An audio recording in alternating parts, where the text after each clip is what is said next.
నమస్తే అన్న, అందరికీ నమస్కారం. కువైట్లో భారతీయులు అగ్రస్థానంలో కొనసాగుతూ ఉన్నారు.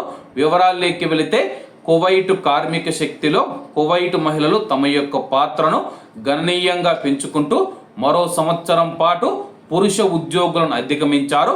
1,89,900 మంది పురుషులు ఉద్యోగాలు చేస్తూ ఉంటే 2,51,300 మంది మహిళలు కువైట్ కార్మిక మార్కెట్లో పనిచేస్తూ ఉన్నారని చెప్పేసి, అలాగే కువైట్లో ఇళ్లల్లో పనిచేస్తూ ఉన్న వారిని మినహాయిస్తే కువైట్లోని భారతదేశానికి సంబంధించిన కార్మికులు 5,78,900 మందితో అగ్రస్థానంలో కొనసాగుతూ ఉన్నారని చెప్పేసి, భారతదేశం తర్వాత 4,67,900 మంది కార్మికులతో ఈజిప్ట్ రెండవ స్థానంలో నిలవగా 4,41,200 మంది ఉద్యోగులతో కువైట్ జాతీయులు మూడవ స్థానంలో నిలిచారని చెప్పేసి, ఆ తరువాతి స్థానంలో బంగ్లాదేశ్, నేపాల్, సిరియా, పాకిస్తాన్, ఫిలిప్పీన్స్, శ్రీలంక మరియు జోర్డాన్కు సంబంధించిన వారు ఉన్నారని చెప్పేసి 2025లో కువైట్లో కార్మిక మార్కెట్ విస్తరిస్తూనే ఉంది.